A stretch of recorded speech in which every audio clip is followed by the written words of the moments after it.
even in 98-degree weather. Always powered by coffee each and every time. That's right. Welcome to another episode of Psycho's Platters. You're going to have to forgive me. I'm crabby within good reason. Okay.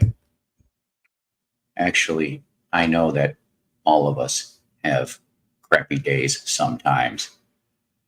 Hey, how you doing, bud? We'll drop the link in a minute or two, please. Kindly hang. Okay, brother.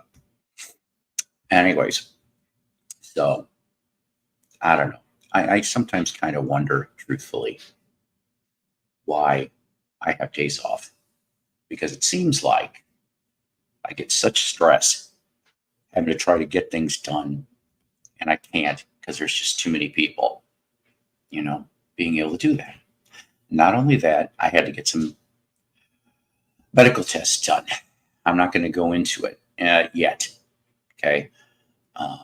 They think, they just possibly might have found something. So we ran some things, 2 different tests. So I'll know in a couple of weeks, I guess, unless it's really, really urgent. Then they'll give me a buzz after the 4th of July because, 4th of July is tomorrow, ladies and gentlemen, our America's birthday. Yes. I always kind of wonder, truthfully, if when we get to the 4th of July, if that's going to be really the last one for America. But I hope not. I hope we're around for a while. So let's see about that. 202. We're almost at 250. We're at 248. Hello there, John. All right. So I'm sorry. I was crabby with a lot of people and having coffee. I had a couple of Oreos. This is my therapy. My Wednesday and Saturday therapies to be with you. It's true too. It really is. It's better than any meds they could give me. Although I'm going to get those changed too real soon. I know. TMI. All right. New subs to the Psycho Platter Network. We happen to have Embarrassment of Riches. That's RICHS. You know what? I'm going to tell you something. I saw, pretty clever, some of your material lately. I'm going to tell you. See, but we've got Jeff and Maris and that and Randy and all kinds of fun here. I love you guys. Really do too. It's kind of funny, just because of this world, how many YouTube, I call you guys YouTube friends, but some of you guys I know more than others. Just fact of life. So Embarrassment of Riches, Angelica Landeros, and I like this guy's name, okay? Mr. Inconsequential. Mr. Inconsequential. I jokingly told somebody at work, yes, thank you. I pray to God that it's either, I've had medical tests before where it either was a false reading or it wasn't as bad as they thought, but I just don't want to go into it any more than that. Yes. Well, that's exactly it. Harmony is a good thing. Dusty, how you doing? So, Mr. Inconsequential. Now, like I was telling my friend at work, I said, I am filing for a title change. And my coworker's going, huh? And I'm like, yeah, because I want to be able to be licensed enough so that people will have to address me as El Conquistador. Now, if you get that joke, that's good. It's an old Bob and Tom bit, but I kind of like that. And it was like they had this gag call, something about it was a prank call, I think, with a hotel or a sales pitch or something. And when the person kept trying to mention Mr. So and so, he goes, El Conquistador. He kept correcting him. All right. So this video is in tribute. Unfortunately, I didn't get the news on this one until after the show was over with last week. Kinky Friedman, ladies and gentlemen. Yes. And his what was it? Jew Playboys? I have no clue.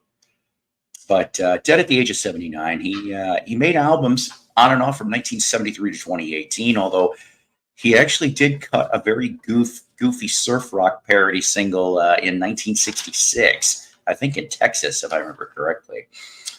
So the one that you want to get, and I thought a couple weeks ago, I finally found a copy of this thing because I was curious about it. And I'll tell you why, but I was looking for the 1976 LP, Lasso from El Paso, and there is so many people on this damn album.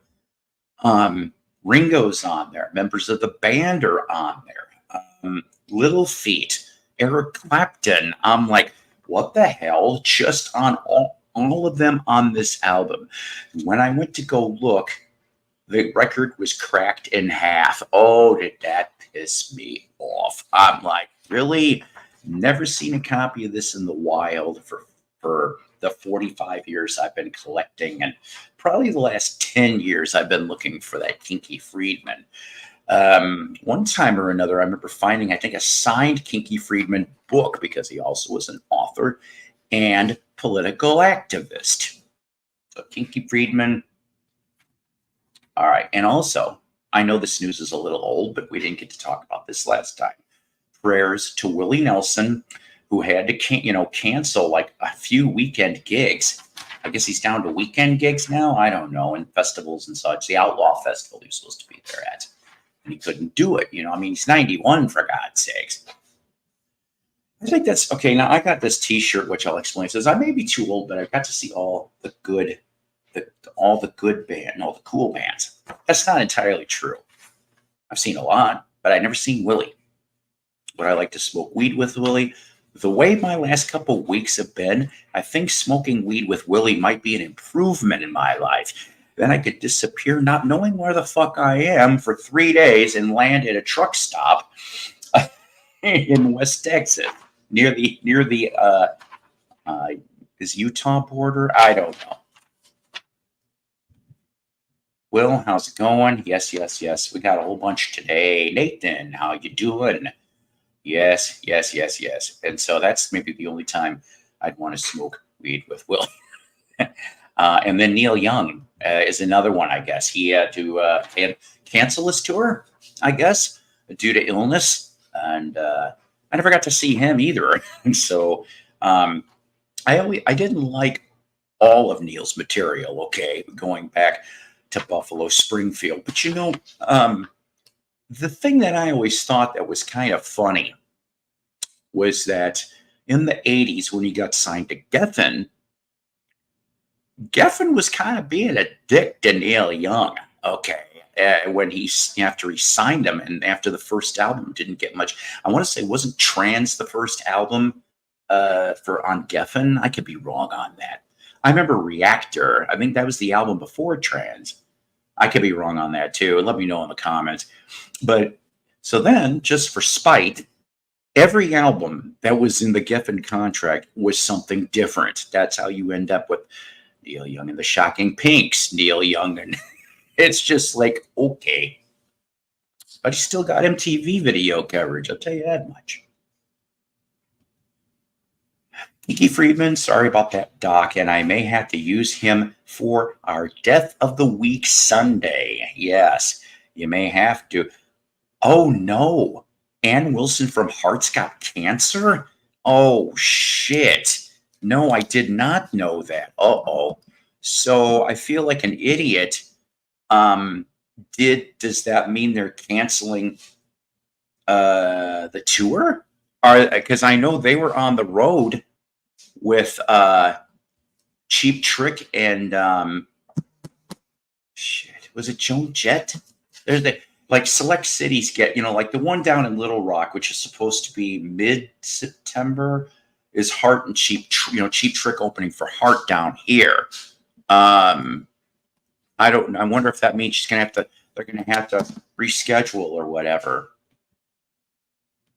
Yeah, so I'm just like, wow, But so we're going to put the link on in a second or two here.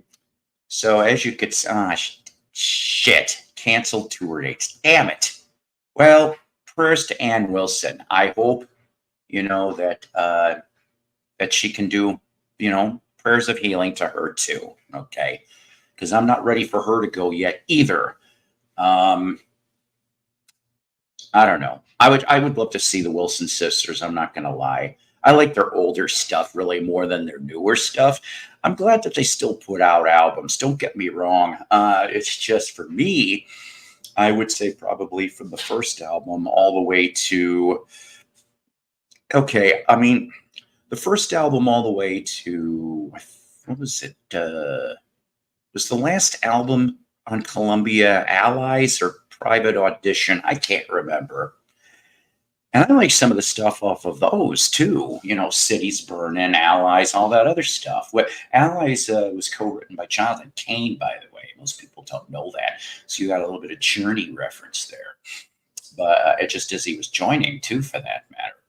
But I don't know the Capitol stuff. I do like the Capitol stuff, but it's more polished, at least to me. And so, to me, the music sounds a lot different. I like Heart's Heart, Bad Animals. Desire Walks On is a little different, but that's about kind of what was it? Brigade? Was it Brigade or Desire Walks On? Whichever one came out last. That was when I kind of jumped off the Heart train. Um, well, yeah, I mean, Dog and Butterflies classic. I love all that stuff. So we will explain because you guys know how I like to try to be creative with my titles of videos. But let's declare here, don't hold back your ring of hands with hopes, wishes, and dreams. Yeah. Don't hold back your ring of hands with hopes, wishes, and dreams. That's right. Yeah, Dave, I don't know. Okay, look, I don't even know what you said. Uh, I think did you say something last week in my video? Because I don't really remember. You always say stuff, like welcome to Jackass Flats and all the puns and things. This sounds like we almost were like in the family too here with all the puns we come up with. But dropped an invite for whoever. But oh man, I'm trying to relax. Okay. I know I told you guys up on Sunday, which Sunday was the surprise episode that nobody knew I was going to do. Did anyone buy the Mind Games reissue? Now, I'm going to tell you something, Jeff, to be honest, okay? I have no desire to buy the cube. There's no way in hell I would buy the cube if I had $1,500. I ain't doing that. I think it's 1,500, right, guys? If I'm wrong, let me know in the comments. And the ultimate box set, I have 6 discs. I have no desire. Okay, I'll take the 2 CD edition though. I'll buy the album that's been remastered or remixed or whatever. And I always like the outtakes. Whether the outtakes are good or not, I don't know. I just like getting the plain simple 2 CD version because they're going to sell the 1 CD version. Who the hell wants the 1 CD version? I would rather have, when it comes to anything, I want a double CD. Yeah, see, so that's coming out 2 weeks from now. I think if I'm wrong, I don't know. See, exactly, and that's the thing. I spend on the cheap. I have to, and the stuff that I had to show you guys, which actually has to do with the title here, I got those for nothing when I sold my albums, and the record store guy's nice. He lets me pull a couple things, and so that's how Psycho's got free music in essence. Nothing wrong with that. I've been dealing with him for years. That's my only perk. And I'll say something here, okay? Because this doesn't happen to me anymore, all right? For a little while, and I should stress that for a little while, I had 2 different labels that I was doing quasi jobs for, but I was buying stuff first, okay? And I still was continuing to buy other product from those labels because I enjoyed them very much. Now I haven't had anything. Maybe 12 to 18 months ago was the last time for either of those labels. And we had private conversations, and I understood why. They said, love the reviews you do, but okay, let's just say I wasn't important enough. All right. I mean, they said it nicely. I wasn't important enough. I get that. I don't have 5 or 10 or up to 35,000 subs. I don't have that shit.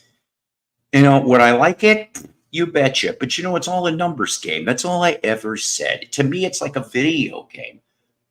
What's my score? What can my high score be? But it's done in real life here, right in front of you guys. No sweat. It just really isn't. So, if I get there eventually, I mean, the only difference I can tell you is for most of these channels, I have been around. Let's see. Well, next month it'll be 13 and a half years, and I'm still glad to be here. I really, really am, and I love being here on Wednesdays and Saturdays when I can to be with you guys because you guys are awesome. I'll say that for a fact. Dropped an invite. I don't know if certain individuals want to come up. I did alert the VC Justice League, all the members. I have not had a chance to look. I know 2 were asking if I was going to be on tonight. Let's see here.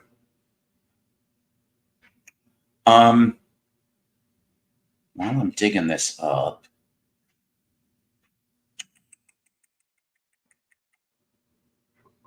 okay, I got, oh my, everybody and their mother popped up. Couple okays and notifications, couple thumbs up. And then a possibly later arrival. And that's fine. So, like I said, I do have stuff, but I don't want to get to it yet. I was thinking maybe I would try if I had if some people come on, like I think they will.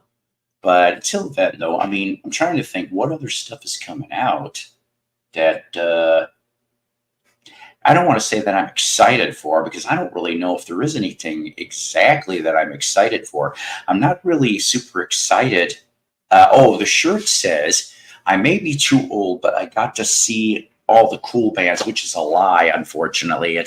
It was a gift given to me. And I mean, I saw a lot of cool bands, don't get me wrong, but the thing is, I love my mom and dad, okay, but my mom and dad, ruled with an iron fist, and they said no most of the time to the damn. And I had tickets, or I had friends that had a spare ticket, and we were like, hey, let's go see so and so. And well, I always had to ask, and very few times did I get to go. So what did Psycho pass on? Or should I say not get to go? How about The Who, the last tour? How about Grateful Dead?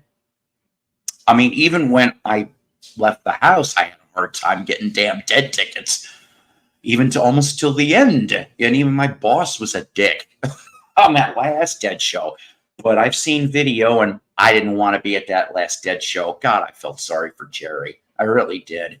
So let's see. Who, Dead? Jeez. Just trust me. There's been a bunch I didn't get to see. And then, of course, at 13 years old, I would have seen Zeppelin at Chicago Stadium, and it never happened. I know, wah friggity wah, right? 4-day weekend for some. I wish for me. Unfortunately, I don't get such luck. Saturday is the only day off I get. The only other new album is to, no, see, I didn't know Gilmore's got a new one tromping. That could be quite interesting. Yep, for days off. Yeah, 4 days off for Mike too. What up, Dusty? Only one I'm interested in, a Fox guy. But I mean, don't get me wrong. I like, all right. obviously, I know there's a lot of people in the Floyd camp, the collector's camp, and things that go off and say, no Roger, no Floyd. Well, you know what? Um, I don't know though. Okay, I mean, let's face it. How many people out there, show of hands, how many people out there were big fans of the Final Cut that came out in 83, right? Was it 82, 83? I mean, I'm sorry, but that's not one of those albums that I play a lot. Not Now John is about the only thing I like. And it's not even all of Floyd. Richard was fired by then. Richard Wright was gone. So basically, I mean, everybody goes off and says pretty much that it's a Roger Waters solo album and that Dave and Nick are hired hands, and they're not even on all the tracks, I'm told. They're on most, but not all. See, and that's would that end up eventually maybe being a Jukebox from Hell? It's a toss-up between that or Endless River. Oh my. Yeah, see. And I'm like, in a way, I wish they wouldn't have made it. All right, because then The Wall would have been it. They should have put the live album back in 81. That would have been fine. That would have been a way to close off. And I mean, if they had like a track or two, put it on that. That would have been just fine. Yeah, very bleak. But, I mean, if I remember correctly, Roger was the one that see, and that's the thing. All right, Randy, I am not like, I've listened to a handful of Roger Waters' complete albums, and I don't really care for them. I just don't. And, okay, like the first one was The Hitchhiking, Guide to Hitchhiking. I think the only one I even cared on that was the Clapton cut. I can't remember the damn title. And then off of Radio Chaos, you should probably yeah, sometimes time can be, a length of time when make people or groups more legendary. There's more room to breathe. Sometimes it goes in reverse. And I think Waters is one of those people. Yeah, I think Dave has got definitely more interesting albums than Roger, that's for sure. Yeah, not even Slow Hand. You betcha. Like, I think I only like 2 tracks off of that, and don't try to ask me what they are because I haven't heard that one in forever. Yes, definitely. And the funny part about it is that, I wasn't planning on talking Floyd centric for a minute here, but I mean, there's some people have got their favorite albums, right? Like, a lot of people, of course, Knee Jerk Reaction, Dark Side. Dark Side was a really good album, yes. But I would rather listen to Metal or Wish You Were Here than Dark Side. Dark Side is, I would say even Dark Side may not even be in my top 5. For some Floyd fans, it'd be blasphemous. But I mean, I would love to hear the Quad stuff.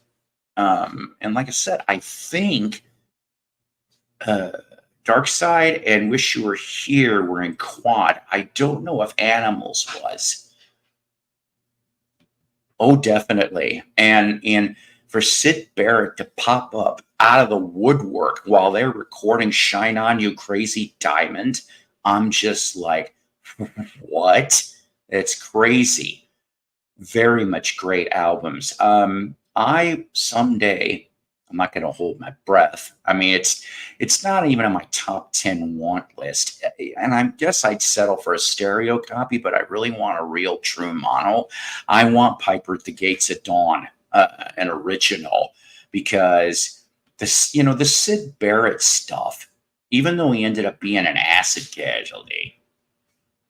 Sid Barrett, I still would say, and I've brought this up before, what if Sid never left and like he became this guy who, because I mean, all right, you got what? You got Keith Reed and a few other ones that were hired on to do lyrics, arrangements, stuff like that. What if Sid was not completely toasted in the brain, but he was good enough to contribute in lyrics and arrangements? And Gilmore was still in, and it was a 5-piece. I mean, sure, the dynamic would have thrown off, but I almost wish there would have at least been one album where we could have gotten something like that just to see if the 5-piece would have worked. I know I'm stretching it here, Pink Floyd fans, but it just kind of makes you wonder. You betcha. Oh, and another one, though, seriously. I did listen. I think I gave it to a friend, though, so I don't even have it to show you. Richard Wright's Wet Dream and that Nick Mason solo album. There was parts of those that were good. They weren't great, but it was nice to hear. Definitely. And I'm sorry, guys. My brain is, you'd think I've had a few things, but I didn't. I've just had such a bad day that my mind is toast. The one song that I love, and they used to play it on FM radio, the cool stations in Chicago. So help me out, guys. It's the song where at the end, I mean, it's a beautiful tune, but it ends with like football chants, like the footballers at the chants at the rugby game. And I'm like, I love that song. It's a beautiful song. Yes. I actually have them in my possession. I picked them up for $1 a piece. Go figure. These two separate it was called Pink Floyd Anthology 1 and 2. And they were made in Italy back in the late 90s. So the quality may not be as best, but like disc 1 has got like I'm a King B with him on it and a few other things. There's some little Sid Barrett solo nuggets. I still say my favorite track from him is Gigolo Ant. I love that damn song. That would have made a great Pink Floyd song. That's a nice chart right there. I've never had Atom Heart Mother either. I do have Metal and well, yeah, I think there's one photo, which I don't really remember the photograph. I'd have to go back looking up again. See? Yeah. And then just for a little goofiness, because Relics is a nice one too.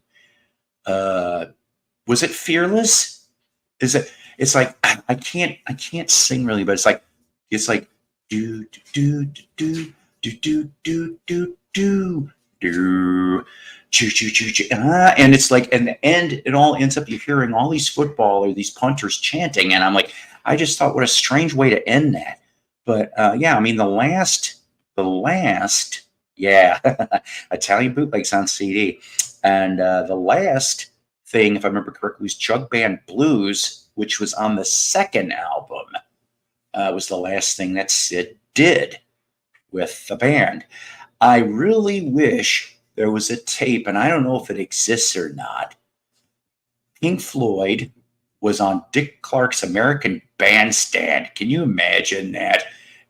For the Piper, Gates at Dawn, they were on there for I can't even remember what songs were played. They had to play 2 songs, but something about like Sid was so out of it that was actually the breaking point. That's when they knew, they're like, we can't keep this guy. We can't. That TV appearance was the thing that straw that broke the camel's back for Floyd. And they're like he had on the shampoo or conditioner, and under the hot lights, his head started getting foamy. I'm going, while the cameras are running, I'm going, what the hell? I want to see this. Somebody's got to have it. Yeah. Yeah. Oh, you bet they were. And that's how I found them for $1. Those Italian comps, crazy as it sounds. Now, nice pair, isn't that not nice pair? I've seen that before. Is that Adam Hart Mother and Relics? Is that a 2 LP set, right? Am I right on that? Just let me know in the comments. And so the thing is that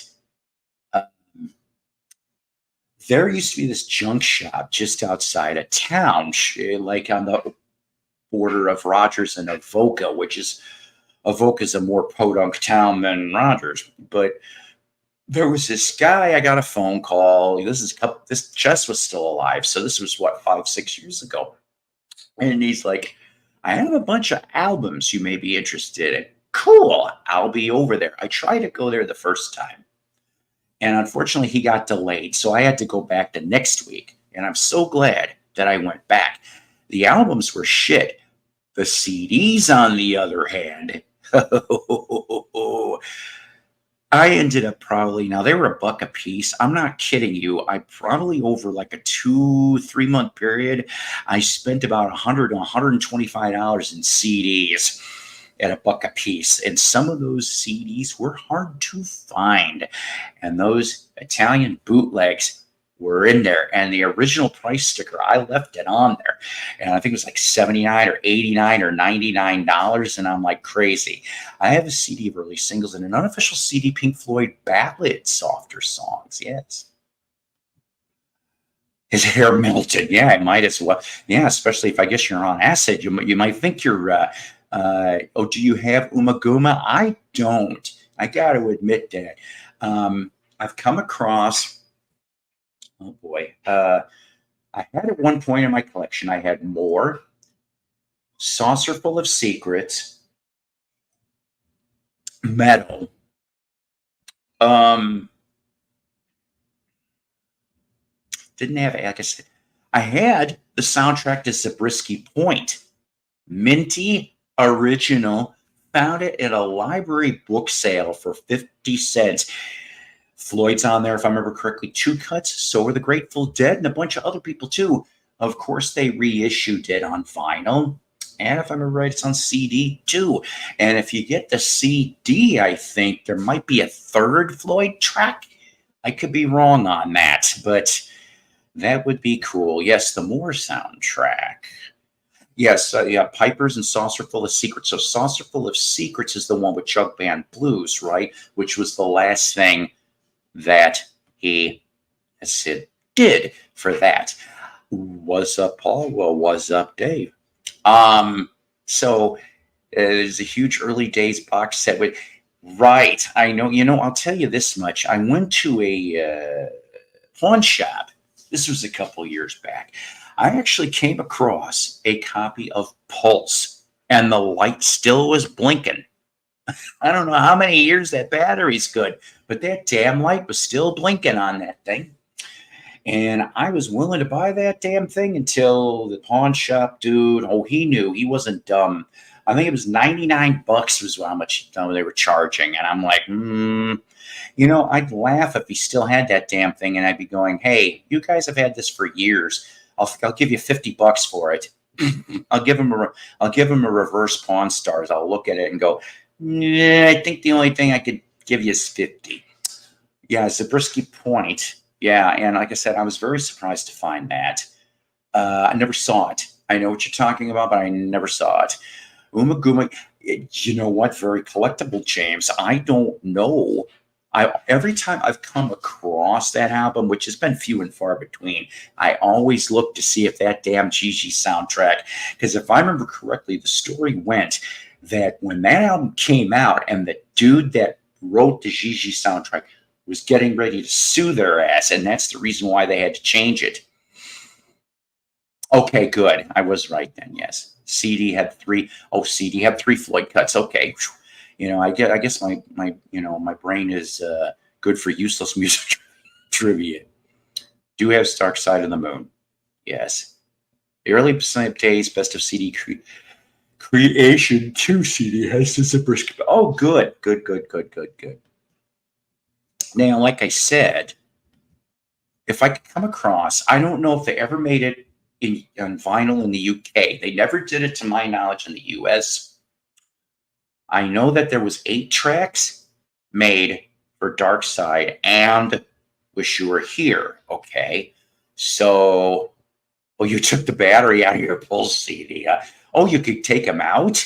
Why did I think you couldn't do that? I can't remember who said that. Well, you took the battery out. So there you go. You can do it, ladies and gentlemen. You can do it. You can do it. But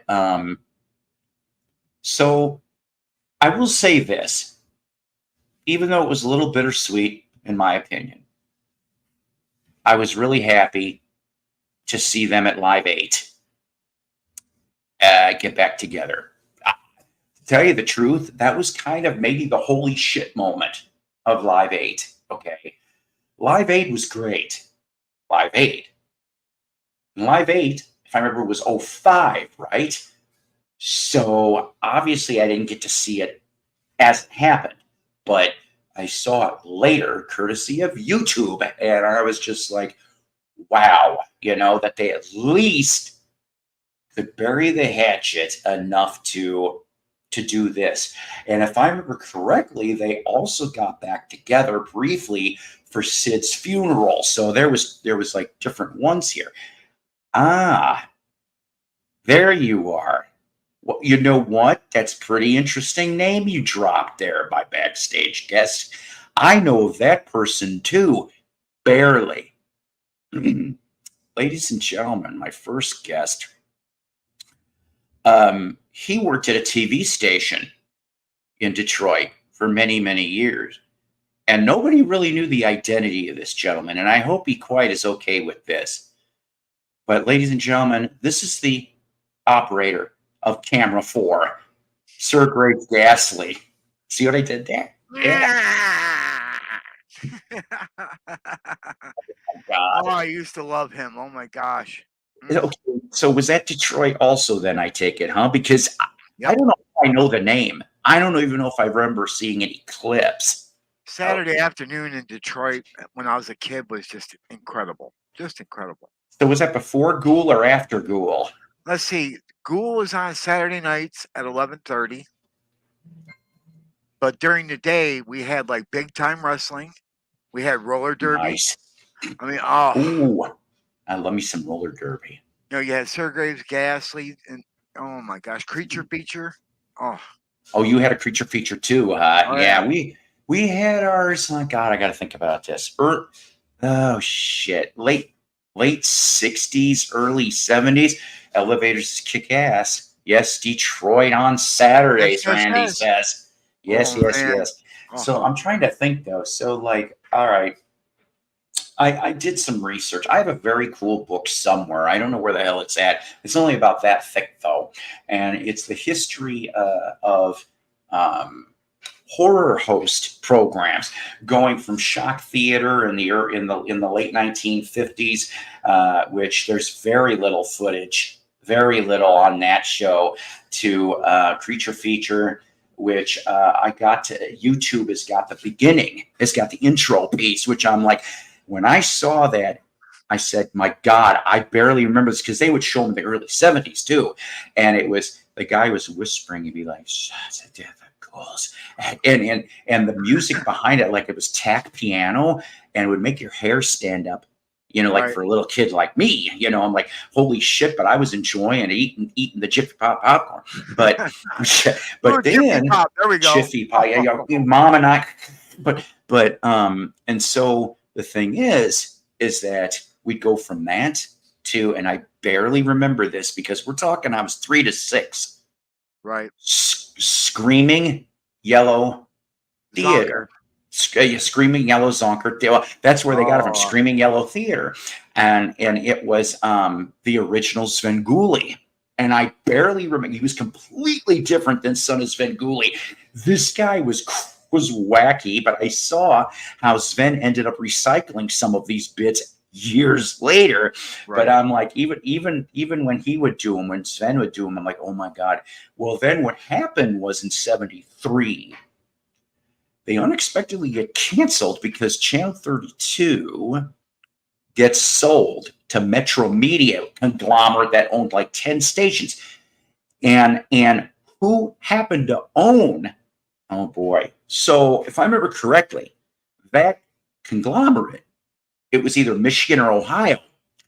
And so for 1 year in '74, they put in the Ghoul. Now, the Chicagoans hated the Ghoul. They were like, what the holy hell, you replaced Svengoolie? What the Ghoul? And they're just like, they wouldn't watch. I'm surprised it even lasted a year. But going back and watching all these YouTube clips, I would have been happy to watch both. I would have been laughing my ass off, and I think the first thing I remember for Ghoul wise, Half Dark with the wavy little things around him, and I'm just like, he goes, wait a minute, I got a call with that old phone. He's like, click, click, click, click, and I'm going, what is this guy?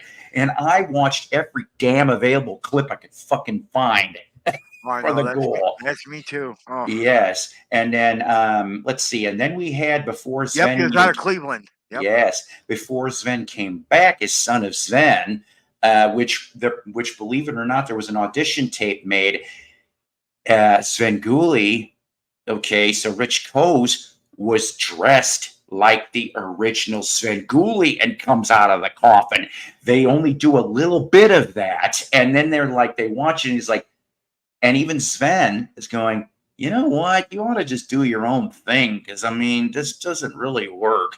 Because he got permission, just like Ghoul got permission from Ghoulardi.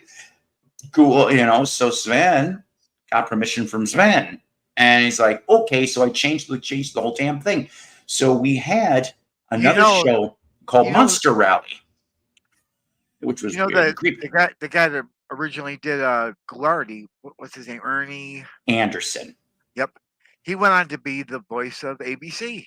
That's right. And for a couple of years, Carol Burnett's show, which is how I remember hearing him before the ABC. And he showed up on camera once in a while. And I'm like, when he would show up in one of the reruns, whenever he show up, I'm like, Ghoulardi, there he is. Tonight on the Fall Guy. Yeah. Oh, God. What a great voice, though! Oh my God! I know you could instantly remember. Never spent time in Detroit. Station did you work at in Detroit? What? No. That was actually a fib. I didn't work at no TV station in Detroit.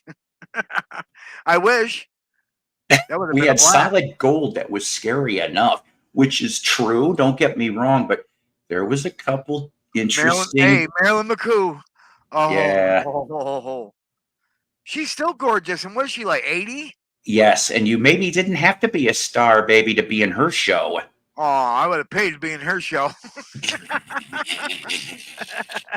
Oh, boy. I mean, what was it? I was watching Badfinger landed there. That cracked me up. I'm like, Badfinger on Solid Gold. And it was it was the stuff off Airwaves.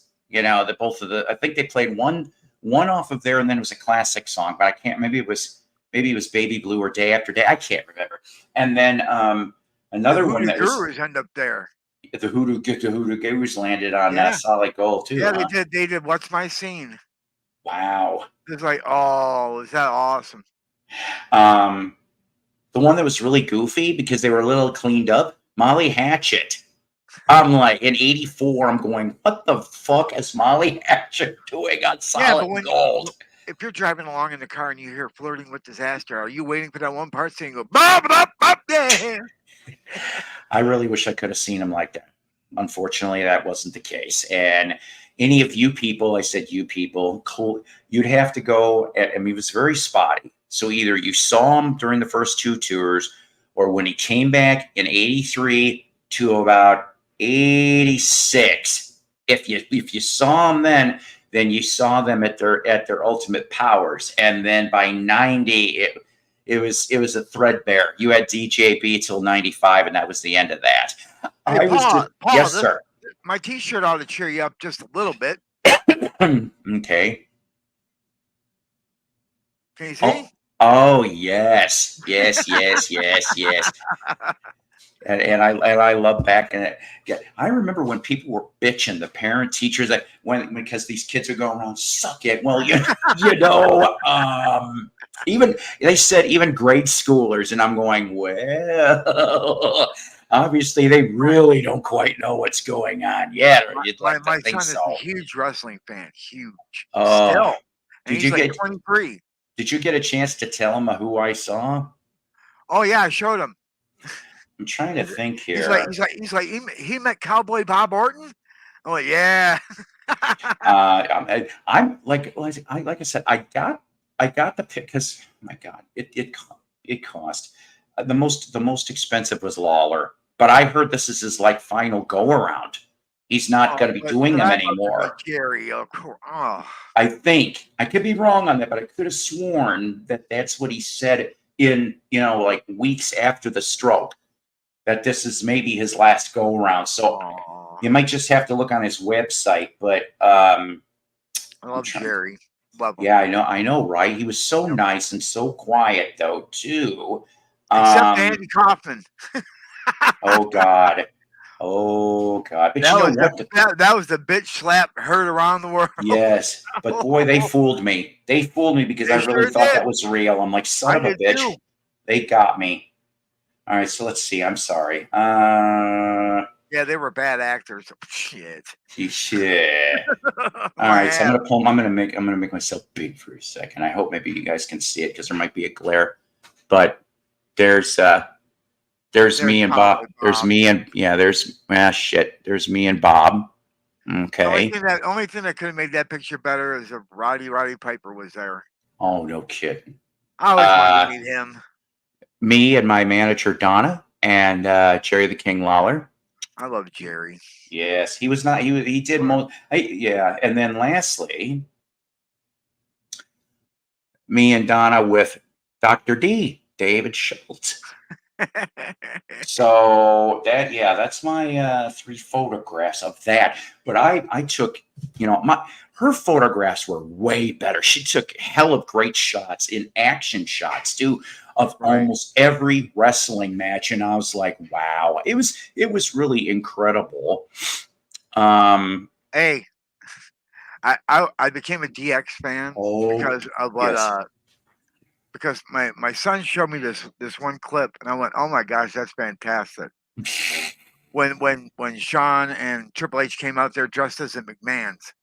That was like one of the best things I've ever I seen. do remember that. I Look at me, do. Dad, I'm dancing. Oh my God. Badfinger was on Shop Theater in 1982. Mike Ooh, says so sad if you read and I have. It's in the Badfinger book, Day After Day, from Dan Montevena. I hope I'm pronouncing that right. But on YouTube, you can watch it. All you have to do is put in Badfinger Shock Theater 1982, and you yourself can watch this. Oh God, this is out of Milwaukee. Shock Theater was okay. They had this jackass by the name of Toulouse No Neck. That was his name, and this guy was interrupting during the interview segments, like at the beginning and the ends of the songs. I'm going, shut the fuck up, Toulouse. I don't want to hear you. I want to. And they made the band played at every intermission between the movie. That's what it was. And at that time, it was. kind of like the monkeys on the Captain Crocodile show. Yes, exactly. So let's see. That'd be Tom Evans, Bob Jackson, and Mike Gibbons. That was the lineup for that, along with the others. They had no money, no food, no nothing. Now, like I said, if only I knew in advance. Although I know what my dad would have said when I only found out through the book that they were at the 1982 Milwaukee Summerfest. I would have gone.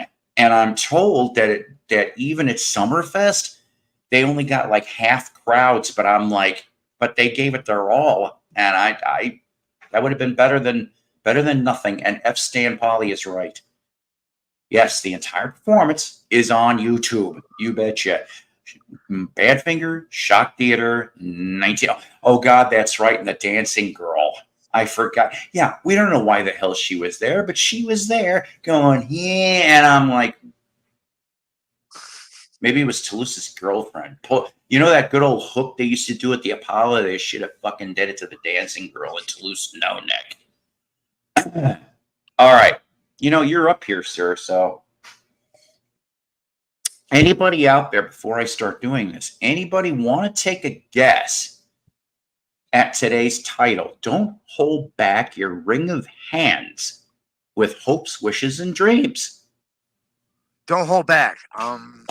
Survivor. No, I just can't hold back. I'm sorry. You're going to like this. You're going to like this first one here.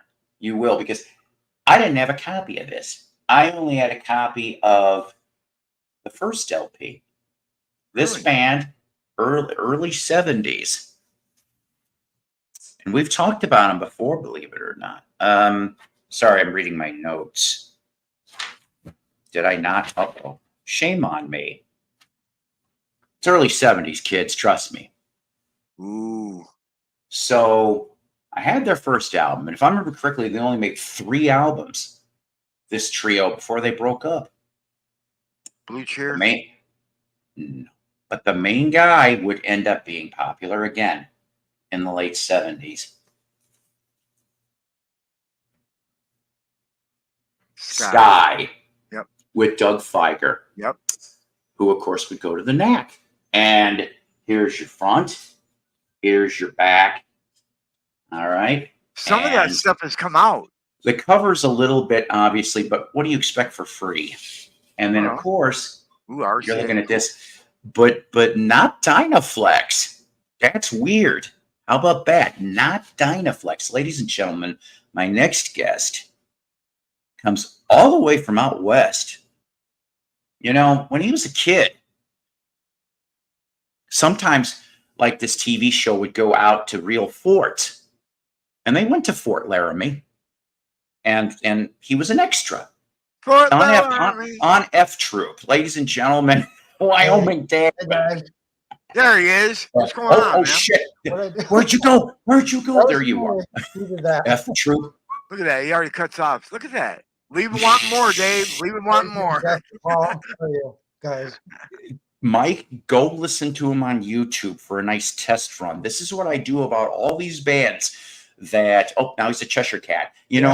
My late wife would have loved that. That was like one of her favorite characters, was the Cheshire Cat. She had a stuffed one. And Mine so, is Abominable Snow Monster. What's that? I picked the Cheshire. I picked the Cheshire Cat because someone that was watching a George Burns show called me the Cheshire Cat of the VC, just sitting there grinning. Yeah, that's about right. That works out right. Had a different Shock Theater here in Ohio on TV growing up, he says. Yeah, I think those names are like pretty. Over. Yeah. Of course, John says, "Hey, Dave. Hey, Dark Wizard." So check out Sky, guys. Just pick any of the 3 albums and just see if you like it. It might be. I've never heard anything off of this one. I've just heard the first one, and I liked it enough. Well, before there was a Knack, Doug Feiger and Bert Navier released an album with just the 2 of them. I didn't know that. I didn't know that. Oh, yeah. I wonder. I don't have it. Has it been released on CD? Yes. Okay. It came out Record Store Day a few years. Of course. Let me write this in here too. Yeah, they're famous for doing that kind of stuff. I still have last week's notes of the Louis Theroux on Wrestling BBC documentary. All right. Feiger. Avera, thank you. CD. So maybe what, mid-70s? Yes. Okay, mid-70s. Record Store Day, huh? I should have. Yeah, I was trying. They wanted like $45 for it, and I said, "Nah, I don't forget that shit. Not me. Nah, just wait 6 months.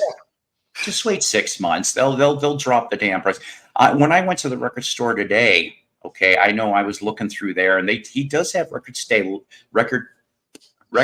day leftovers, but nothing of really importance.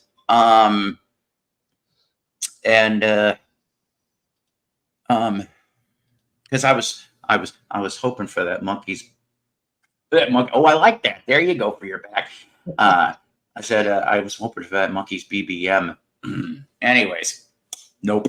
BBM, big bowel movement. Big bowel movement. Yes, it's unreleased recordings of all four of them together and separately releasing excrement. But I do have to say that every time that I go to Mr. I heard it was really shitty. Literally, and it's on Splatter. It's on Splatter Brown too. I bet you it is. With little Splatter Vinyl. With little white little bits there, which represent the toilet paper things that are never mind. So every time I go in there, though, he's playing different music, and I'm always curious. And I said, and maybe some of you people know who this band is, but I thought they were neat. Some band was called Low. Now I'm like, it was pretty mellow. And I liked it. I've heard of them.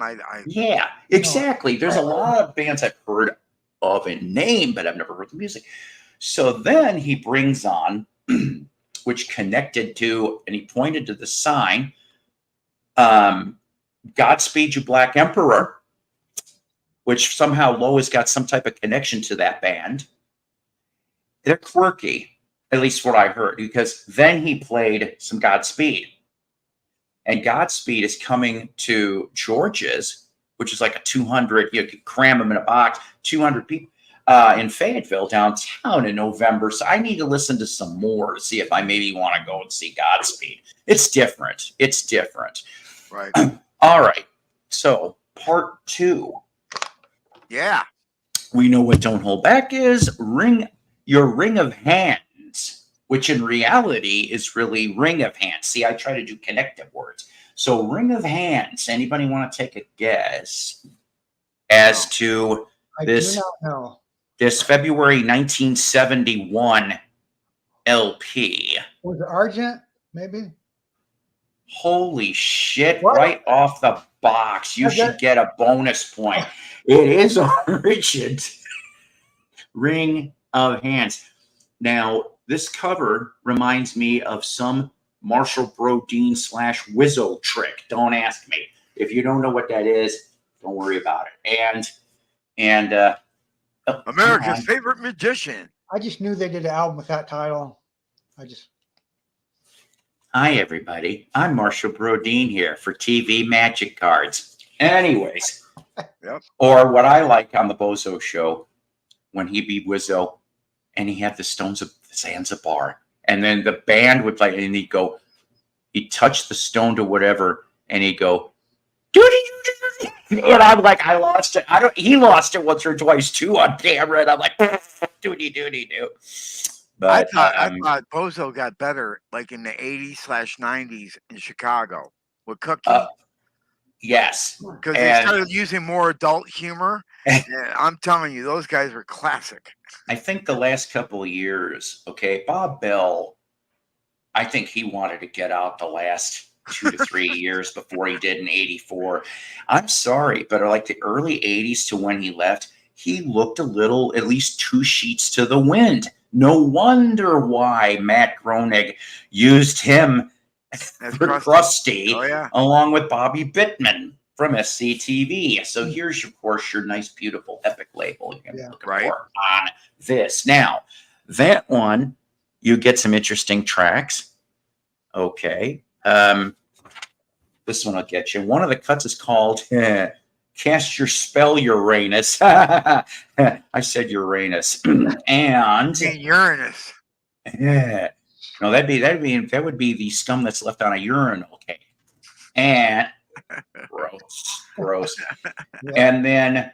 And then Chained was re-recorded by Three Dog Night in 1972 for Seven Separate Fools. A great album from Three Dog.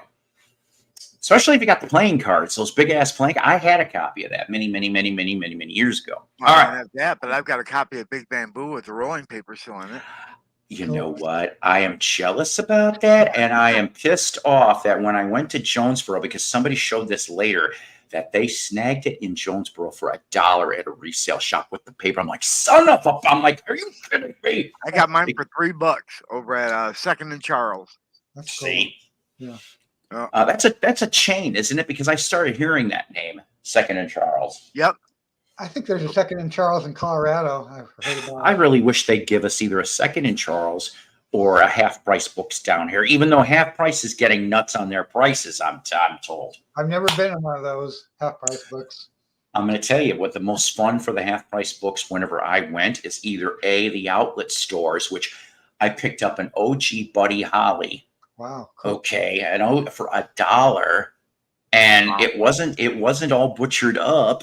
It was neat. It was the 1959 one that they put out, shortly after his death, and yeah, it was an original red label. I'm like, wow, for $1, and it, like I said, it didn't look like it was stomped on, but the 45s. Buddy Holly story, Paul? Yes. Like a great hits album or something. Mm-hmm. But the 45s, there'd be hundreds and hundreds and hundreds, and I would go through every damn one of them. And I think it was like 3 for $1, at least at this location. Could have even been 4 for $1 if I remember. And I walked out the first time with this many 45s. Oh my God! All right, cool. So don't hold your back. Your ring of hands. We got those 2 parts. With hopes, wishes, and dreams. Anybody want to take a guess on that? I'm Robin Leach, and I don't know why. Yeah. That's a pretty good impression. Do that along with Spuds McKenzie. All right. So I didn't know about this June 1976 solo album. There's your hint. June 1976. And, I like the covers that these guys did, for the band and for the solo stuff. This is the second and final solo album, though, of this gentleman from this 5-piece band. Ray Thomas from the Moody's. Yeah. Here's the front. I love the covers to these things. They're beautiful. Oops, sorry. And this one, too. 8 gatefold. Yes. Look at that porn stash. Yeah. Here, we'll show. Somebody ought to stick that as an emoji. There's your emoji. Here, take a screenshot, somebody, and do this for. It does look like a porn stash. And everything. He had a lot of English musicians, including, I can barely read my writing, Graham Dakin. I hope I'm pronouncing that right. Who was the drummer of John Entwistle's Ox Band at the time when he was doing his solo things. Went to 147 on the Billboard chart. So Too Late to Hero. I love Too Late to Hero. I do. I don't like too much of the rest of that damn album, but I remember MTV used to play that track. I know. I just waited for that video to be over because it's like 8 minutes long. And I'm like, God. I know, right? What an epic. But yeah, I think what is it? John and Joe Walsh is on that thing, and I think even Clapton shows up on a cut too. Here, let me go put the lights on, and then I'm leaving myself large for a second, so I'm going to get some. Oh, and actually, you know what? I'm not. I'll come back, get some coffee. You two yap, and then I have a 4th album. Yeah. Okay? Yeah. What about? Oh my gosh, my ears itching. Someone's talking about me. God damn it! Stop. When Paul gets back, I want to show a few albums. I guess I could now. Rosemary Clooney. I got few albums I got at a rummage sale thrift store for 25 cents each last week. Yeah? Was that like Boston and that kind of stuff? Boston, the Eagles, Aerosmith. Yeah. Cool. I posted them on Instagram and Facebook. Yeah. Yep. That's the Aerosmith that I liked. The 70s one. Oh, yeah. Well, Paul got, this is a good one. Oh, yeah. Get Your Wings from 74. Gotta love that. That should have been their first album. Cool. I want to show off some albums, Paul, while you're gone. Hey, this has got to be the first time I come back and I have 2 more subs. Usually you people disappear, so I'm proud of you 16 people at the moment. Okay. Hey, Paul, I don't mean to interrupt. When you're done, can I show you can I show you some records when you're done with whatever you're doing? No. Of course you can. What the hell? Hang on a minute. I'm not like some of these other channels that don't show stuff. Well, I just showed Oh, will you wait a minute? I put myself big for a second. You're so eager. Exactly. I couldn't have said that any better. no, Randy. I'm not going to show any jazz albums at the moment. He's being smart ass. I was expecting Rosemary Clooney. Didn't happen yet. What the hell was the hit that Rosemary had? Was it "Come On to My House"? Who did that? What? Yeah, "Come On to My House" was hit back in the early 50s. Isn't that scary that I remember that shit? Rosemary Clooney, yeah. Speaker Corner, Jeff, right? Hey, how you doing? How you doing? Sometimes it's hard for me to remember all these names. Dave has more jazz albums. Sure, yes. So I ended up finding this. And I like this guy. I do. He's not great in everything, and he is the son of some early rock and roll royalty, if you will. I get these guys kind of confused, though, as to who's the son of who.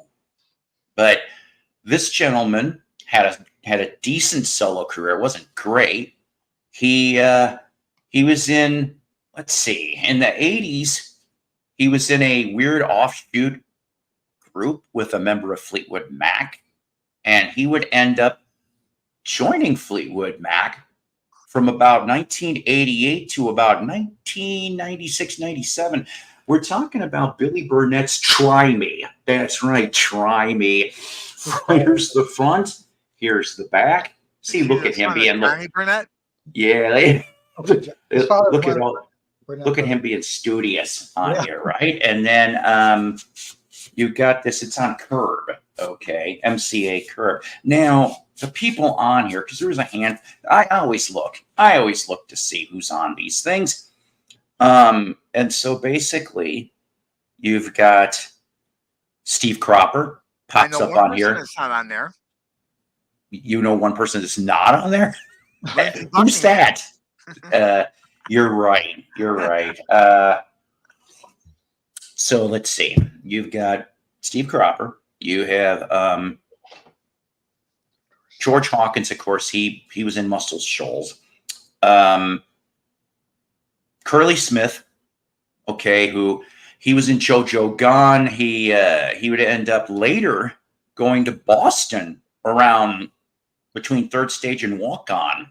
He would end up being on that band. He also drummed for the Monkees for the Pull-It Tour, if I remember correctly. Yeah, the Reunion or Pull-It Tour. He was actually a drummer for that.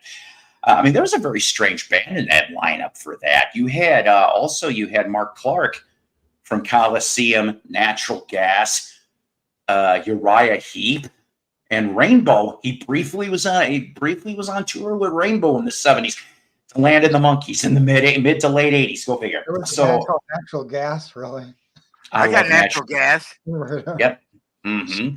And whenever it leaks out, I blame the cat. Speaking of, I wonder where that damn cat is. Where's Toby? Toby. All right. And McFleetwood.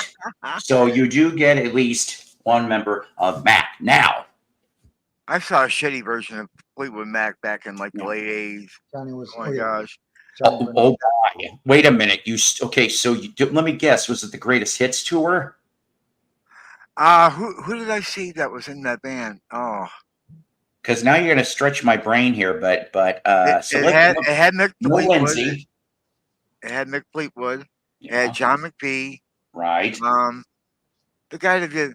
So let's leave it alone, because we can't see eye to eye. Oh, Dave Mason. So you saw them in the 90s. Yeah. Yeah. So you saw them on the Time tour. Yeah.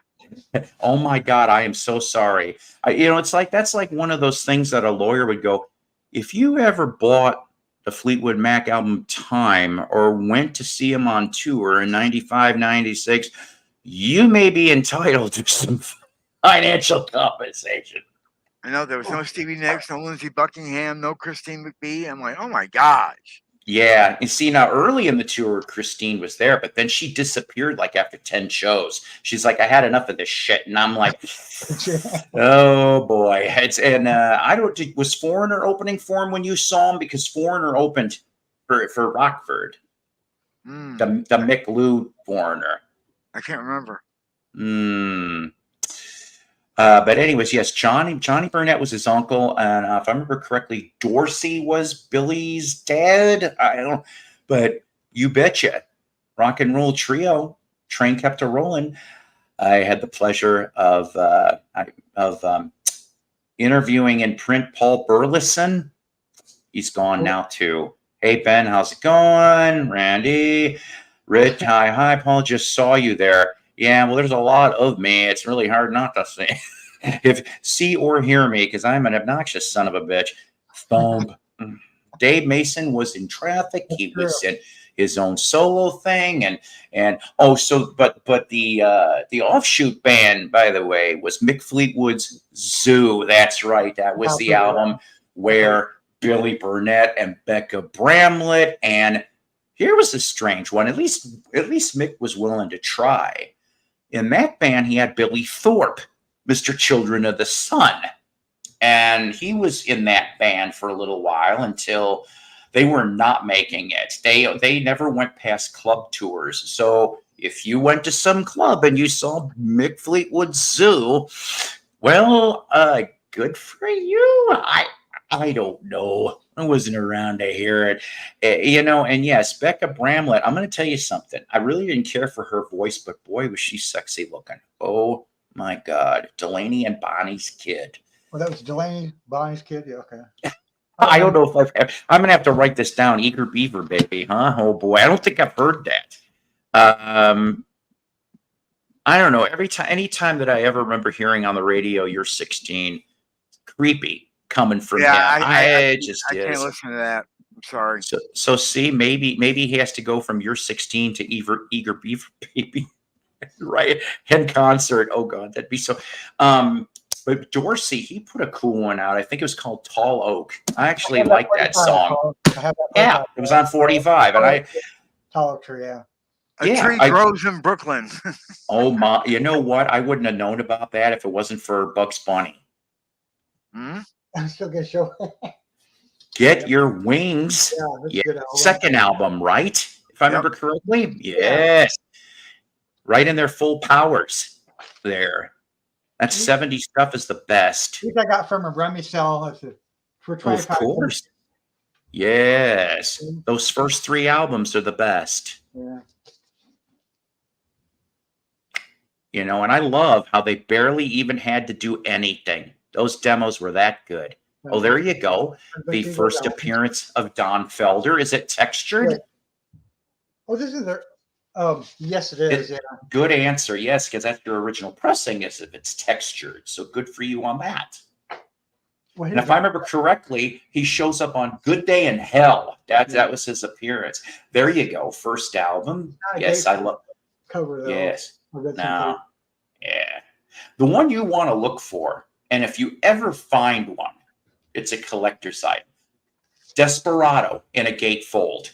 Oh, that album there is, to me, in my opinion, the last, before they went super duper commercial.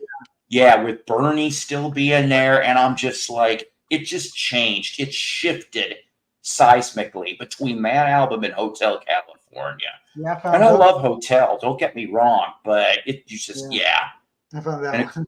And of course, you open up that gatefold, and way over in the corner, up in the balcony, is who? It's hard to see that person anyway.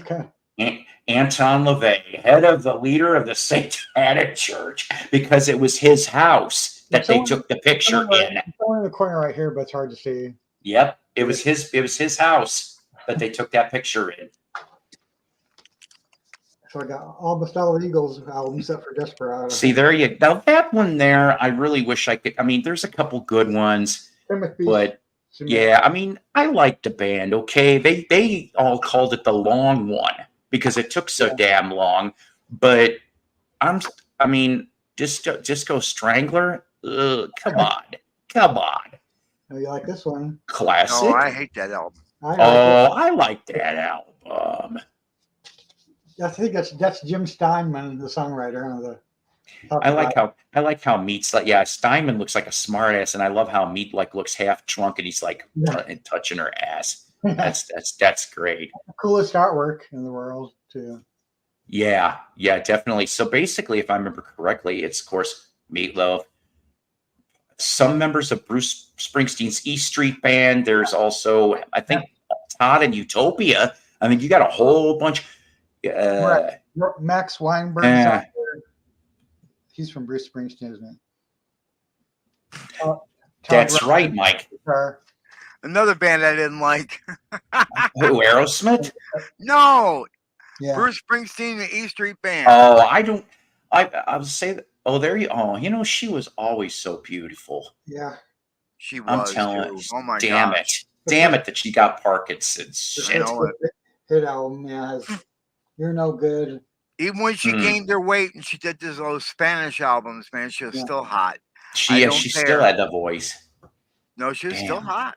Yeah. He did. But I like that Joe came on in. And I had to explain because they had on In the City the other day on the radio here. And I'm like, I told John, I said, originally I said, I hate to say this, but the band was a little lazy on that. I said, because if you had the Warriors soundtrack, you heard the original version because that came out a year before. And I thought it was a solo song. Yeah, don't let your Meatloaf.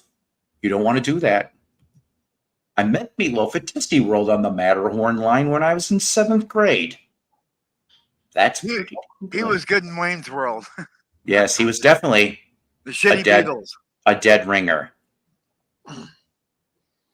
How's that, Randy? No jazz for once. The night's not over. I know. Hey, Camera 4, do you have anything? If you people don't understand that reference, that's okay. It's another Ghoul reference. Camera 4. Hey, Camera 4. You got any stuff to show, Sir Grace? I don't know. I could. If you need to go get some stuff, go ahead. We'll keep the troops entertained. Go get some things, please, and thank you. All right, I will. Because I have some other things too, but I want you to be able to show some stuff first. Okay, gotcha. I try to put a new pile. I said pile. I tried to put a new pile off to the side. Pile. Yeah. Pile. Poor Sergeant Carter. Poor Sergeant. No, he's dead by 73. And the thing is that the guy that played him was on the Jim Neighbors show because he brought him in. And the network didn't want him on anymore. And basically Jim said, you get rid of him, I go too. And so what happened is that Sergeant Carter went on his own. I can't remember his damn name. Sorry, guys. You're right. He was in Fight Club. And what are the rules in Fit? Never mind. I've seen that movie Fight Club at least once. Anyway. See, Dan, I think it's Ampex. That's got to be, because that's not the first time I've heard about. Like, okay, Mason Prophet. They had an album or two on Ampex, and I played it. And I can't remember the damn title right now. And it was noisy as, and it wasn't mint, but it was at least VG plus, but it did really sound noisy in the back. And then, even though I know it was SGC, didn't Ampex have something to do with one of the Nas vinyls? But, I'm like, whatever, Todd Rundgren's first album was on Ampex, wasn't it? Yes. Yeah, that was the Runt album he's talking, which, believe it or not, I came across a sealed copy of that. Well, not sealed. What am I saying? Because I'm reading your thing. A promo, a white label promo at a Goodwill a few years back, stomped on by an elephant. I was so pissed. It's still on the list, but can you give me a song which then will put me to the proper place? Like, what is like one of Circus's favorite great songs? If you could put that in the comments, and then I'll write it next to the Circus, because I did try, and I'm having a lousy time getting at it. You're right, and that was Free for All. Yeah, I have that one. Yeah, yes, I even had that in quad at one point. Dave replaced jazz with Eagles records. Not sure which one is worse.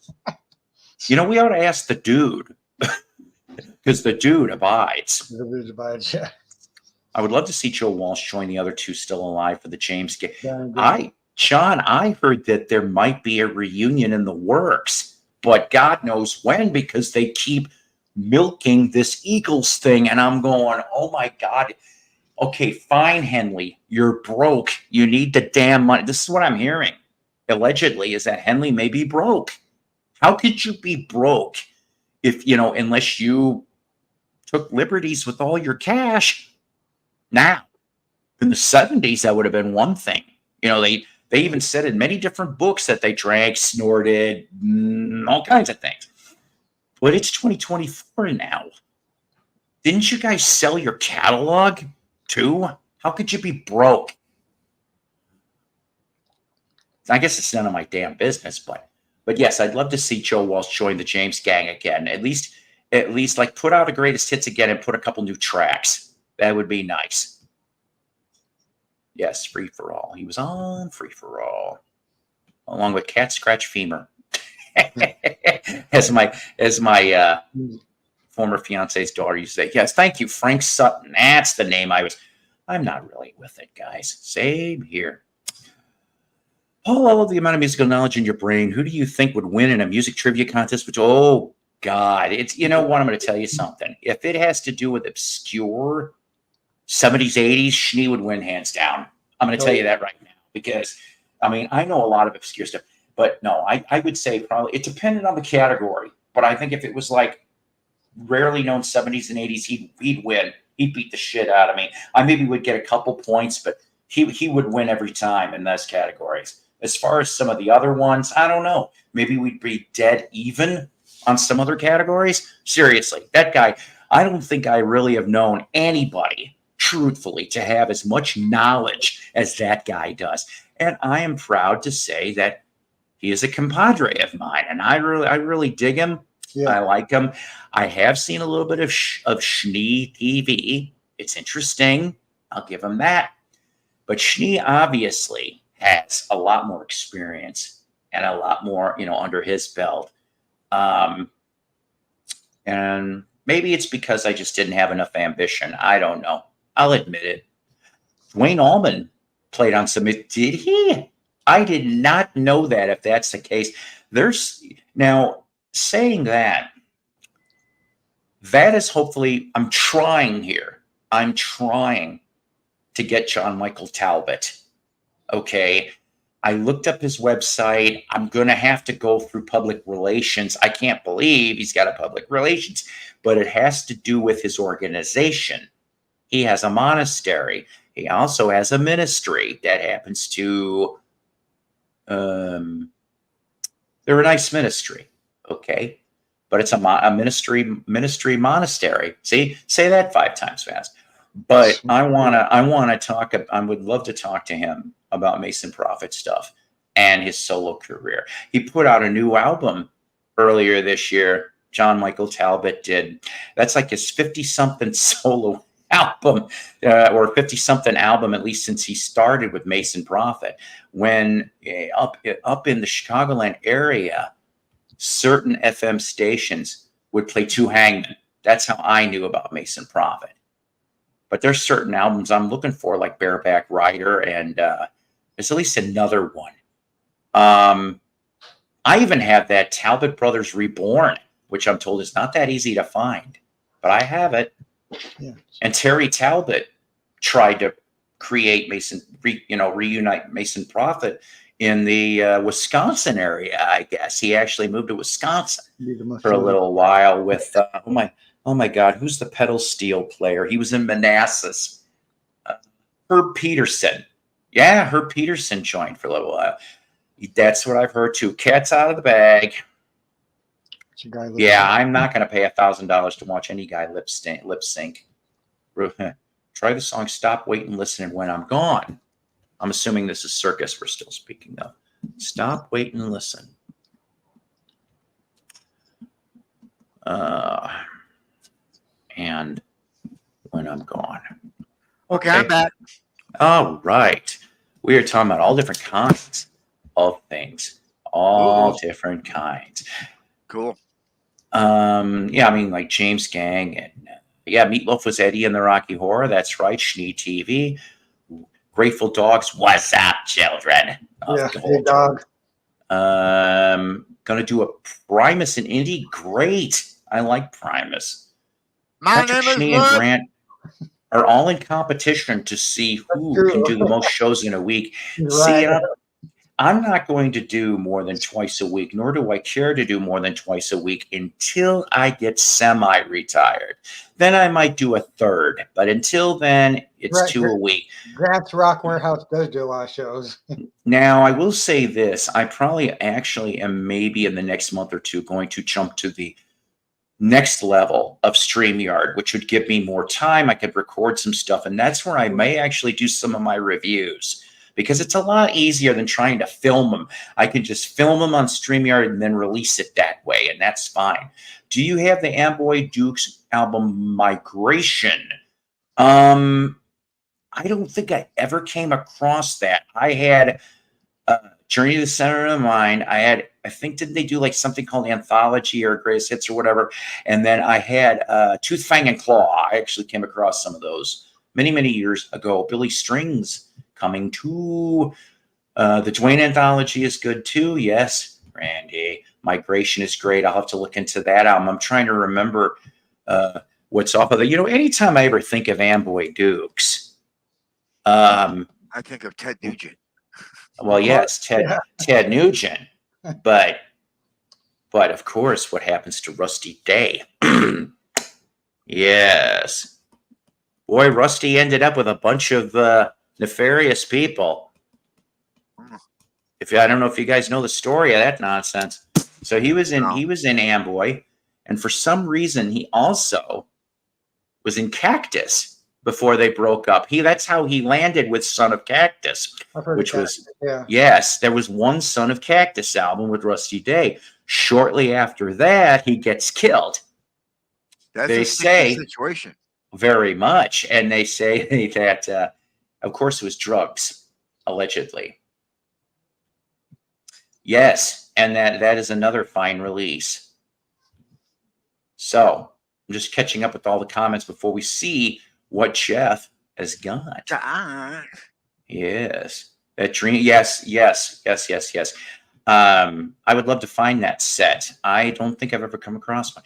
Tooth, Fang, and Claw and Caller of the Wild are getting closer to the Nugent sound. That's see. And like I said, I never had yeah, see. So okay. And Sir Graves, take it away. Oh, okay. Yeah, well, I'm doing kind of like a Detroit theme kind of thing here. That's cool. Okay, these I picked up at a record store, and it says $12 on it, but it was in the dollar bin, so I got them for $1. Kick ass. And they're in great shape. And one of them still has like the, not this one, but the next one I'm going to show has got the Corvette label on it. And I'm like, that's cool. But anyway. The Rockets. Your band? Yeah, I know the Rockets. Oh, yeah. Yeah. Mm-hmm. Their version of Oh Well is on here. Actually, really good version of that. They did a really good version of that. Now, Oh Well isn't on that album. Now, am I right, by the way, that 2 members of the Detroit Wheels landed in Rockets? I think I read that. Yeah. Yes, and the Rockets were the backup band. They were the recording band for Eddie Money's first album. Did not know that. Yeah. How awesome is that? Okay, Dave, then it's got to be on this one. I don't have that one, but Oh Well should be on their first one for RSL, I think. Oh, well, I'm going to find out now. It's not on No Ballads. I know it's not on the No Ballads album. That's the only Rockets album I have. That is one thing. I've always found Rockets in the cheap pile. That and Turn Up the Radio is on here. Mm. That album, I wish I could find. Yeah. Yep. So those are good ones. For Mike, Rockets and Kiss were first concert in 77. This band you guys have heard of because of me. I put it on your True, Dan. I've sent at least one song one song to both of your messengers. It was Let Me Do Your Laundry. The band was called Cedar Run. Fantastic tune. But anyway, so we used to open for them a lot back in the 80s. So I found their album. See Dick Run. Yeah, so it's called Whack Ding. Yeah. Yeah.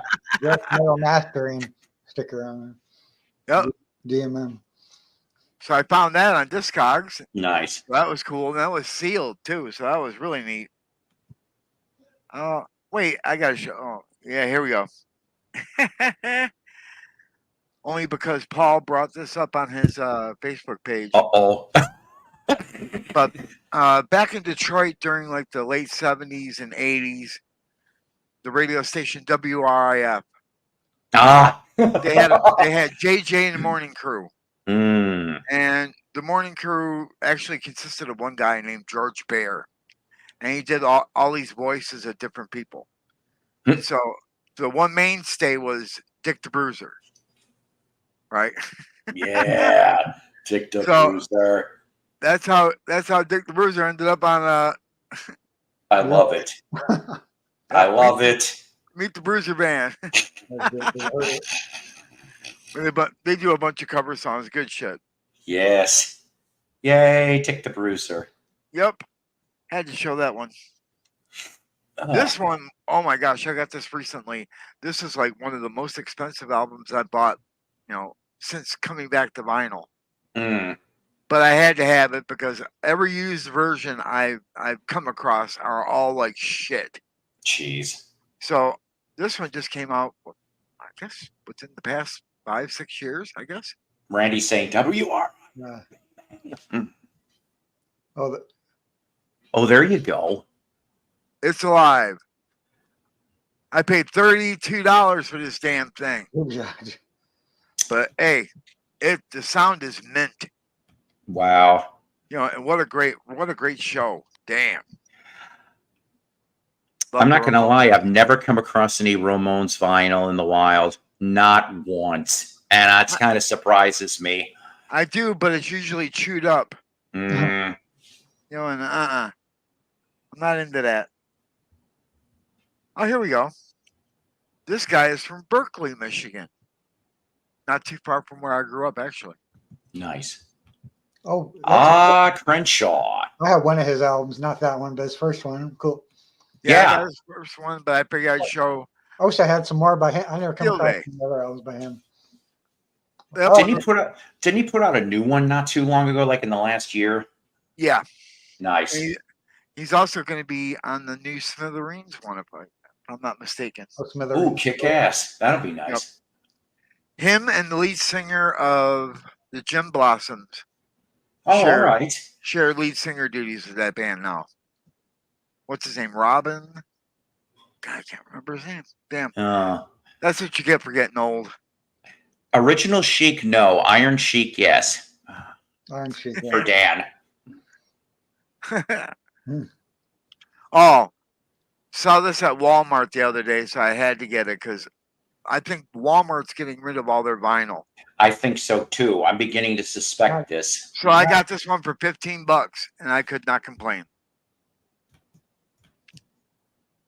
Oh, there you go. A great soundtrack. Yeah. Yes, and it's on blue vinyl.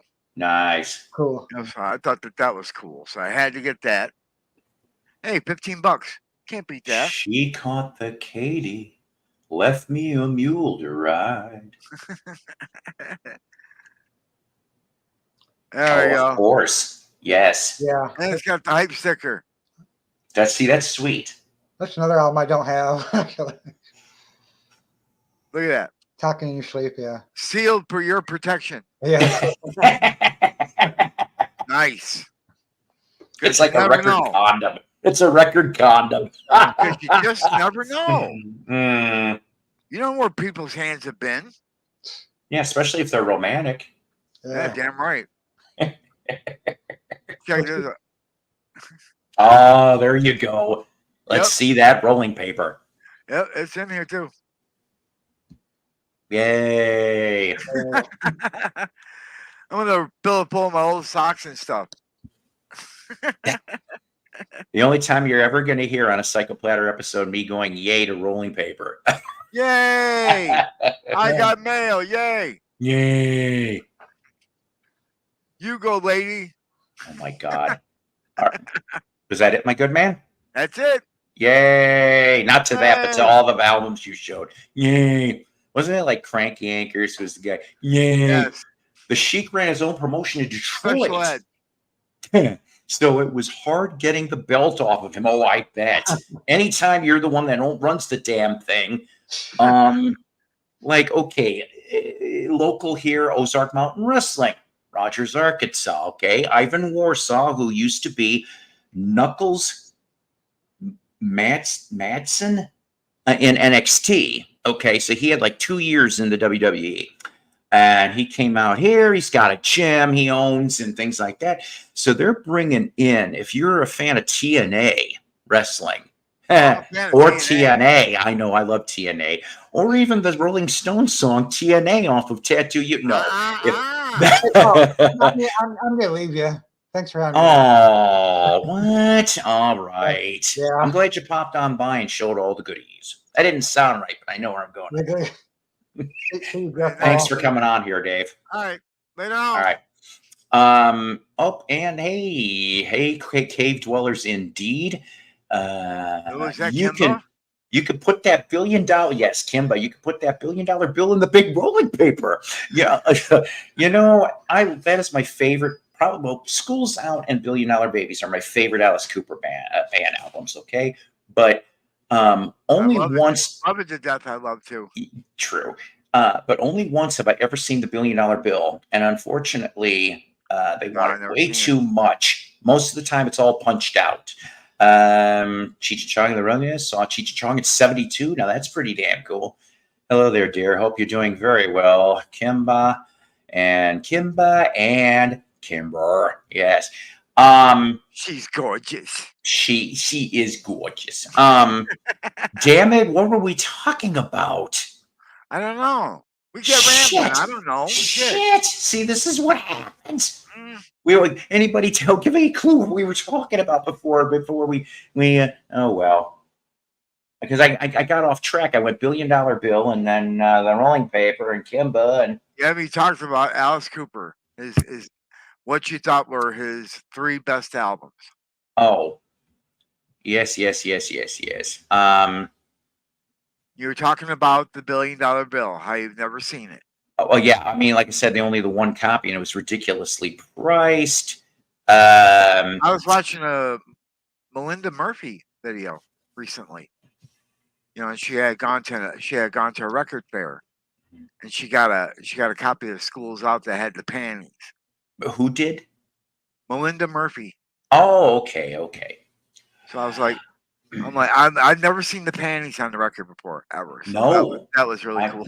Yeah. I have never come across a copy with that stuff. No. I heard the story and all that other stuff. I thought that was clever back in the day, what was it? Alice went off and said in an interview, he goes, okay, what would you find if you were at a junior high or a high school's kid's desk? You got this, you got a switchblade, you got this, you got a comb. And if you were really cool, you'd have a pair of somebody else's pants. And I'm like, all right, now I get where this is all coming from. All right, let's see. That is awesome. What fun did I bring for a little bit here?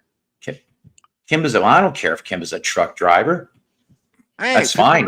People have to make a living.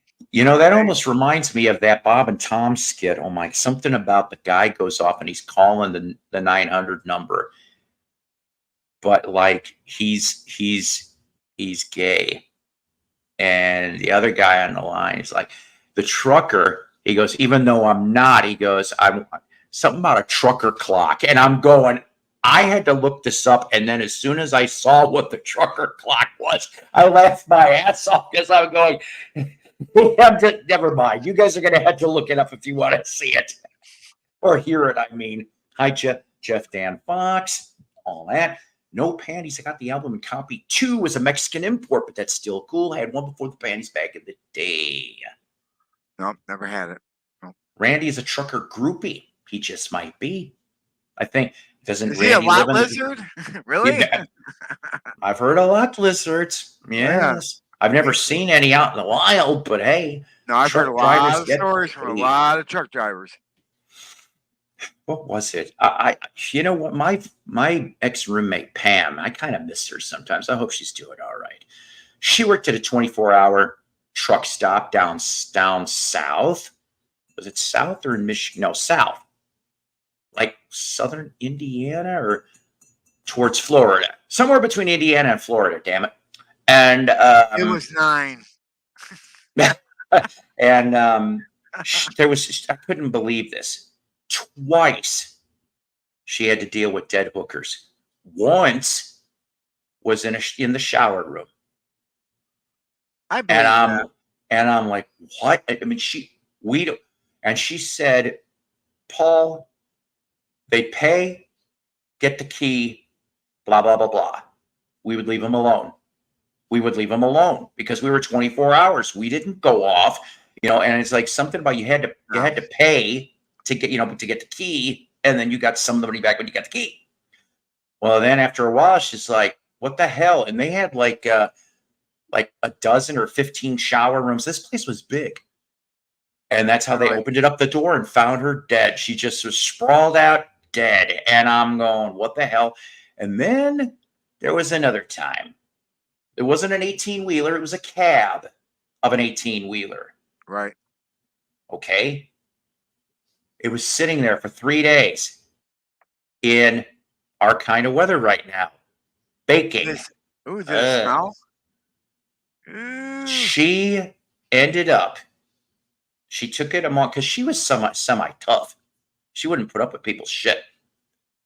So she went off, but did call the cops. And they opened up the door, found the chick dead in the trucker bed.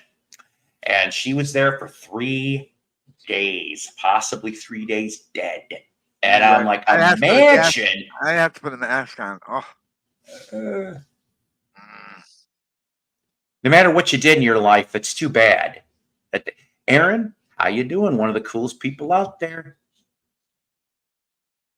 Yep, even in the truck bed with their trucker clock. Never mind, truck stop girl. Anytime I ever think about truckers, like, who wants to talk to Teddy Bear? I'm sorry, that's always going to get me. This here's Rubber Duck. Oh, God. Yo, Aaron, thought you were traveling. If you have a 6-pack of beer and work as a maintenance man, you have a chance with Kimba. That almost sounds like a cool vinyl contest. Like a cool VC contest here on this channel. I have neither, so God damn it. Have your way with Kimba contest. No. Kimba's sitting there going, oh, fuck no, Psycho. That's not happening ever. He's a sweetheart, and I'm not saying nothing. Bottle of wine, feeling fine. Biz. When you gonna let me get sober? Yo, Jeff, I've reached my destination. That's right, Rando. Just like Mr. Leahy, Rando. What does that mean? Which reached his destination? I don't know. Nice. Are you back at Fred's Biz? No. Oh, you know what he's talking about. That I don't know what that. What's Fred's Biz? I have no idea. Oh, okay. I'm just answering. I wonder what's going on. I had about 22 people that dropped to 14. What's going on out there, guys? Not that it matters. Who's got a show going? I've had a 6-pack, but what's she gonna drink? Boom, boom.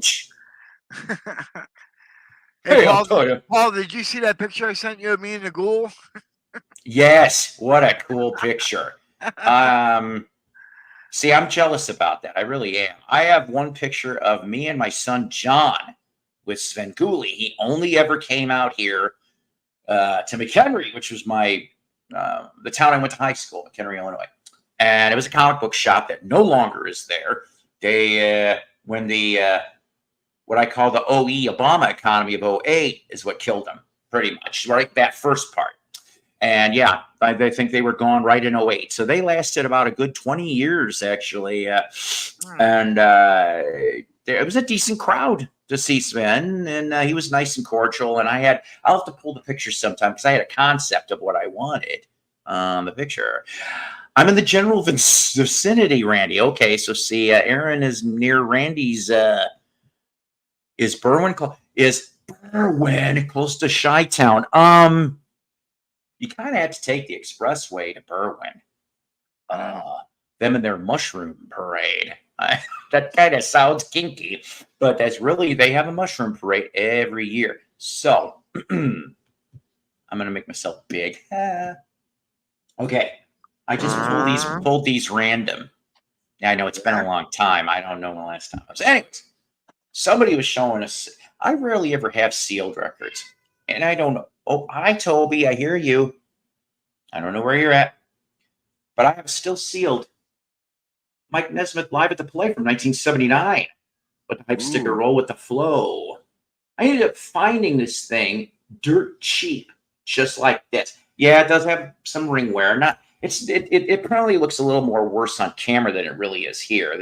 It doesn't really show very much. And here's your back. And there must have been there was something here, maybe from like, I don't know, Sears or whoever the hell the record store was, but still sealed Nez is what you got for this one. And then, hang on a minute, oh boy. Kimba, and I'm a trucker who's a Randy groupie. I bought a 6 of Colt 45 once.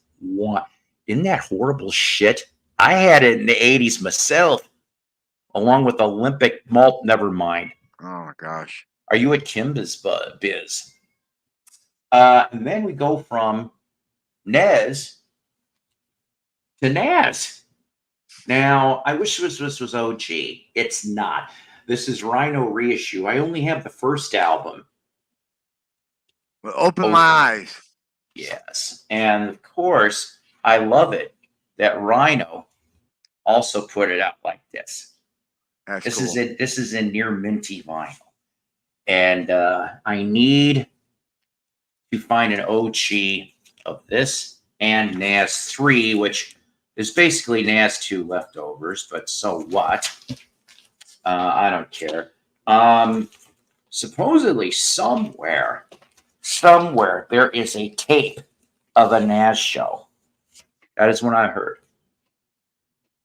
And also, if anybody happens to know where I can find, I'm shifting for a second here to Zeppelin, because I was talking about them earlier. I am looking for decent quality. I know it's going to be bootleg. The last gig or two in July of 80 in Germany. Why? Because, well, I have to pretend that would have maybe been the concert I would have been at. And to me, I know it's goofy, but being that it's the last gigs with Bonham, and if I remember correctly, Simon Kirk was did the encore. They brought a second set of drums for a whole lot of love. So you get 2 drummers. I remember one time, Keith Moon was on there too. He was already high or whatever. Get the Nas any way you can. That's right. Possibly. All 3. Now see, like I did have Nas 3 in a Rhino reissue many moons ago. Yes. So if anybody knows where I can get a hold of some good quality bootleg of the July 80 stuff, that'd be nice. Now, of course, I know I brought this up before, but I couldn't seem to find my mono press because I wanted to show that. But instead, of course, my most favorite album, Pisces, Aquarius, Capricorn, Jones, for the Monkees. This is always going to be, I know for some people it's Headquarters. This is my top Monkees album. Headquarters is probably my top 3. Okay. But Pisces, Aquarius, I would love to have that box set. It is, every song's a gem. And damn it, come on, stop. There. I'd love to have that Nas anthology. I know what you're talking about. Like a blip on a CD. I barely remember seeing that. So everybody's talking about, of course, the John Lennon Mind Games thing. But I'm a little bit more interested. Well, I'm a little more interested in the future reissues of Walls and Bridges and this. Now, I know some of you people are like, why, Psycho? Why with the oldies stuff? But there's a lot of stuff. There's a lot of unreleased stuff from these sessions, okay? And like, for example, one of them was he did Dream Lover. There's a bunch of 50s, 60s outtakes for this thing. They say enough to do another LP. And I'm like, I want to hear them. I just do, okay? So, of course, here's the front. Here's the back. Now, You could possibly win a future bar bet if I go off and tell you that on this album, but don't ask me where, Jose Feliciano is on this LP. Yeah, Mr. Light My Fire, Mr. Yeah. Chico, don't be discouraged. This was his in between, and he is on here somewhere. I don't know where, but Jose Felicia in the bathroom is snorting up a. And then I know that this thing got reissued on MFP. I remember seeing that in cutout bins in the late 70s, early 80s. But of course, mine's an Apple. Yes. What's this here? Yeah. See, Door into Summer. Oh my God, I love Door into Summer. That's like my favorite damn song off that album. Birds, Bees, and the Monkeys was actually released the day I was born. So in April 1968, special place in the ticker for me. I don't blame you. I like that album too. But like I said, Birds, Bees is in like maybe my top 5. So I love this guy here. When his first solo album came out, was pretty decent. Sometimes he still can put out some quality product, but he's retired now. Yeah, see, I know it gets hate, and you're right. But for some reason, I dig it too.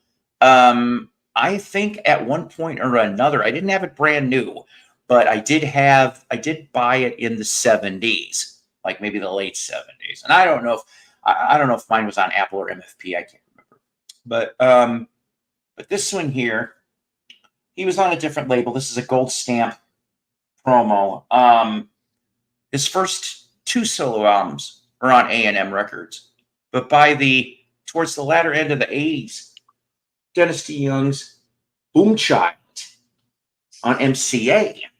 Seemed like anybody would, that was washed up landed on MCA. As an added bonus, I know Gary Loazzo, who, of course, most people don't know that Gary Loazzo engineered just about all of the A&M Styx material going back to Equinox. Gary Loazzo would end up making Pumpkin Studios, of course, but Gary Loazzo was the lead singer of the American Breed, Mr. Bend Me, Shake Me. So see, he ends up being engineer. I cannot even read. It's so small, this type. Comes with a lyric sleeve, too. And, of course, it says, formerly of Styx. Well, yeah, no kidding. The last album that I really grasped, 100 Years From Now, is actually a pretty good LP if you could snag that. It originally came out in Canada in CD form, and then they went and reissued it about a year or 2 later. Glenn Burtnick actually makes a surprise appearance or 2 on that LP, which was like the first time that those 2 were together since Dennis got let go in 99. So there. Yeah, I can't even read. That writing's so small. This next guy, yeah, that cover is cool. Actually, I didn't end up paying the $4.99. It says, actually, I think it was like $1 I paid for that. This next guy here, I remember hearing this album. I'm almost done, guys. That this next album, yes, very much. I like that one and Crash of the Crown. When I heard this guy, he kind of almost sounds Paul McCartney-esque. I have 2 of his LPs. This was the first one I discovered. And no, I did not pay the $5 label that is on here. I got this 2 for $1. Emmett Rhodes. Yes. If you have not listened to Emmett, I would say go explore. Okay. Oh. Exactly. Yes, exactly. There's a slight little bottom cover wear, but other than that, the record is pretty good shape, actually. I want to say, this is actually thick, like a little heavier than what I expect.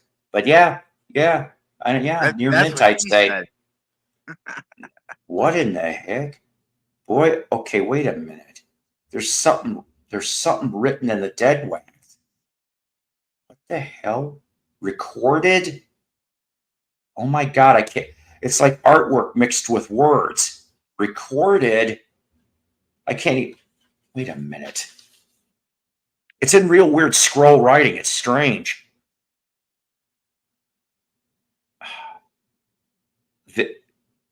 Oh my, I can't even read this. I need almost like that.